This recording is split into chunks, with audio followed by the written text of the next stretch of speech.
Donc bonjour à tous, ici c'est Jean-Jean, alias Jean-Jean la bricole, et sur cette chaîne on parle crypto-monnaie, et ma spécialité c'est le minage de crypto-monnaie.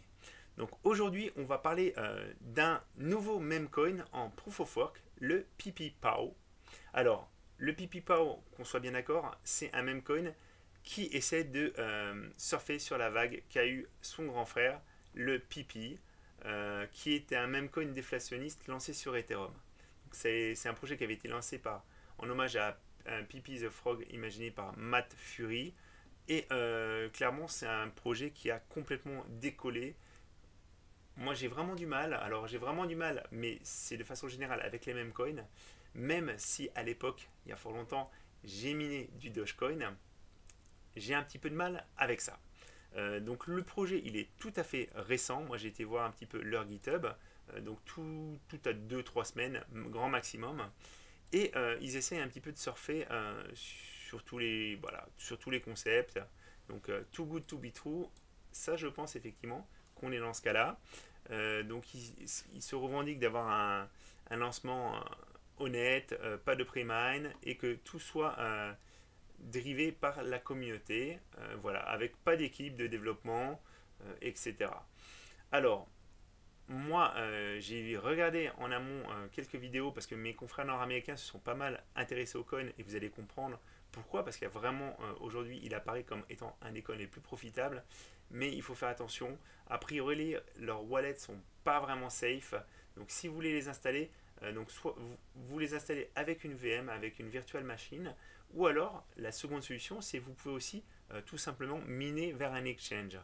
Il y a Xegex qui le prend en charge et c'est une solution. Alors, normalement, ce n'est pas une solution à conseiller de miner directement vers un exchange, mais là, effectivement, comme on n'est pas sûr du wallet, ça peut être une bonne solution. Voilà. Alors, comme je vous disais, donc on a le système 90 milliards de coins avec des blocs reward de 100 000 coins et un block time de 20 secondes. Donc, ils ont un système en fait qui. Alors, ils ont leur propre algo, mais qui ressemble à d'autres. Il y a SRB Miner qui a développé en fait une version qui prend en charge le PipiPao. Et effectivement, quand vous allez sur un site comme hred.no, je vais vous montrer un petit peu, c'est assez impressionnant.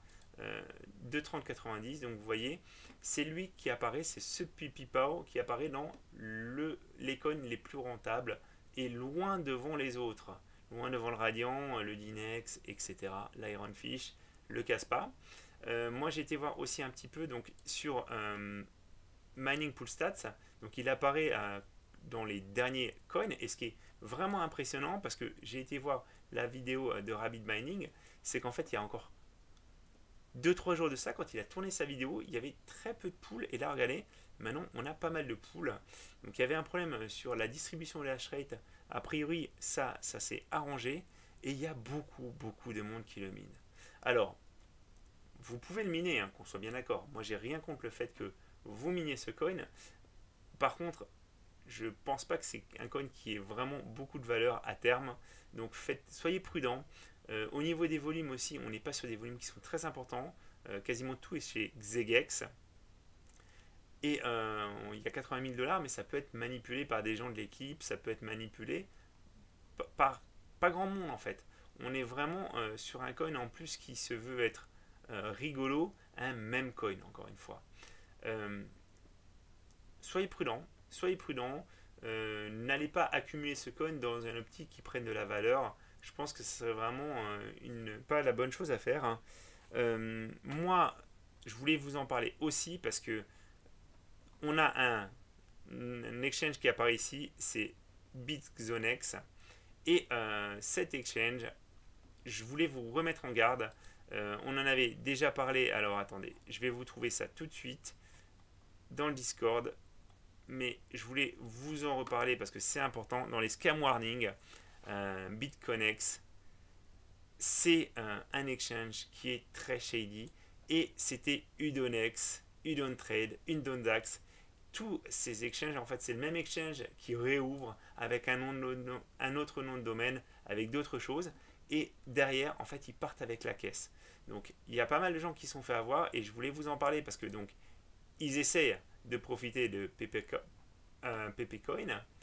PAO, Mais j'ai été voir aussi et regardez, aujourd'hui sur le volume de RTM que vous connaissez bien, eh ben, ils sont premiers en volume. Ils sont premiers en volume, donc il y a beaucoup de trades qui ont lieu là. Et ça peut inciter les gens à aller placer le RTM ou autre chose chez eux. Mais soyez très très prudents parce qu'encore une fois, là, on est sûrement sur un faux exchange, sur un scam exchange et ça serait dommage que vous y laissiez des plumes. On a déjà eu assez de problèmes avec des exchanges récemment. En tout cas, moi j'en ai eu et je voulais vraiment vous en parler. Soyez très prudents quand vous allez sur des exchanges comme ça. Ne laissez pas beaucoup de sommes dessus et surtout sur celui-là, n'y y allez pas. N'y allez pas. Il y a des gens qui m'ont demandé tu fais confiance à la communauté Raptorum? Eh bien oui, surtout là, moi je fais confiance à Big Piggy. C'est quelqu'un qui navigue dans l'écosystème des cryptos depuis longtemps. C'est en plus un développeur. Donc s'il a dit ça, s'il est en train d'en parler, c'est qu'il y a vraiment quelque chose et qu'en plus ils ont listé les coins à l'insu des projets.